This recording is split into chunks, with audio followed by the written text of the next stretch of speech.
Hey guys, it's Will from RevolutionaryLifestyleDesign.com coming at you with another bodybuilding video here on bulking. This is the best way that I know of to bulk up while minimizing fat gain. Most of the guys that you see and you read on bodybuilding.com or whatever is just eat a ton, eat more, you're not eating enough. But you do that and you're going to get fat. I guarantee you, unless you're on the drugs that the top posters are on, or the top bodybuilders are on. You eat a ton, you're going to get fat. I promise you that.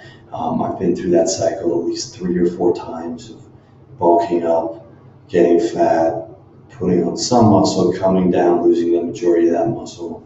Without steroids, it can't be done. It's just stupid. You look like shit half the year. I'm going to tell you how to bulk up while minimizing the amount of fat that you actually do put on. So bulking, as opposed to cutting, is the more fun stage of working out. You get to eat what you want. You get to eat more. You're not irritated because you're getting all your needs met. And whenever I'm on a bulk, my sex drive goes up because I'm in that anabolic phase. Just for the first couple weeks, I'll tell you what, I get used to it of eating more food. I definitely notice a big increase in sex drive. So what you need for proper bulk is managing. You need to manage your calories because what gets measured gets managed. So just like in our cutting guide, you need to find your daily caloric requirements. In my article, I've got a link to the calculator that you need. You also need to find your strength training ranking, how you stack up to other guys. Another link for that in the article. And you need an understanding of how much calories is in a pound of fat. It's about 3,500 calories is a pound of fat. And once you have all that together, you can plug it into the formula that I've given you guys below in the article. And basically what that assumes is 2 workout days a week as per the protocol for my minimalist strength training routine, plus a 750 calorie intake above what your maintenance is, and then on off days you're just maintaining your maintenance level. So what that will give you is approximately 1.71 pounds per month, or 6,000 calories. That's for a novice training. So that's looking to get you 1.71 pounds, ideally of as much of that as muscle as possible.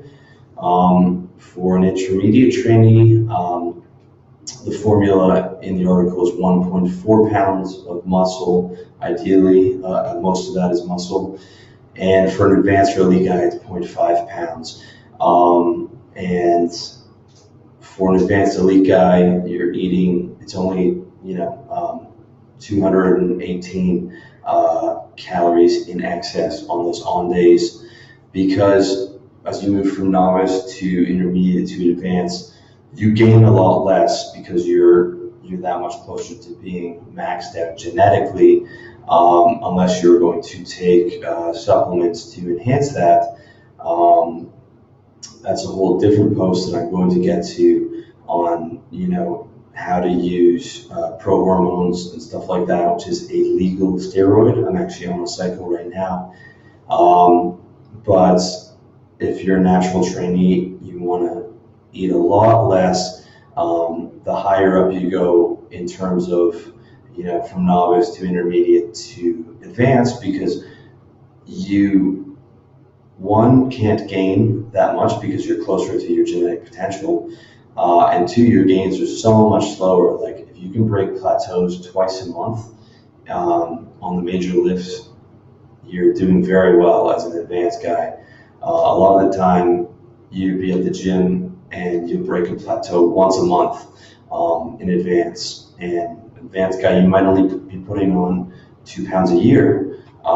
It's that serious. So you gotta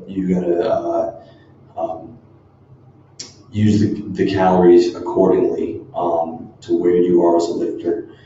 As for diet, you know, you can really eat whatever the fuck you want. It doesn't matter as long as you're getting 100 grams per day.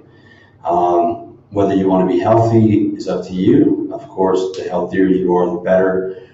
But, you know, I'm 70-30 on a healthy diet. Sometimes when I have a lot of stress or a lot of stuff to do for work, it's quite a bit worse than that. And that's been when I'm cutting too sometimes. You know, what you eat doesn't matter. It's how much you eat. And as long as you're getting the protein that you need, that's all that matters. I mean, you can eat a cheeseburger every day on a bulk. That's one of those things they don't tell you. The big bodybuilders are not sitting there eating nothing but chicken breast and rice. You know, they're eating peanut butter sandwiches, they're eating McDonald's, they're eating all kinds of shit. And, you know, you look at me right now, last night this is what I look like. This is, you know, where my stomach is. Last night I had 2 cheeseburgers, a big thing of fries, and then after that for dessert I had chocolate milk, I had a thing of gummy bears, and I had a thing of sour cola, you know, gummies. So, you know, like, a bulk is a bulk. It's just you're eating the amount that you need to put on weight, and you're eating 100 grams of protein. Again, protein is not something you need to shove down your throat. You just need the maintenance. I've got a ton of links to that in some of my other articles that you can see. You know, protein was one of those things started in the 70s by Joe Weider to sell his protein supplements. So you don't need a ton of protein. The way to do it as a natural guy is just to eat more than you need, but not too much more. And the way to know that you're eating too much more or you're getting past the point of gains is you start hitting plateaus and you start getting a roll around your stomach. When you start getting that roll and you start hitting plateaus on everything, it's time to stop and it's time to cut that fat. All right, guys, so that's bulking. And if you have any questions, you know, post a comment or post something on the article on my site, which you've got a link to. So thanks so much for watching, and all the best.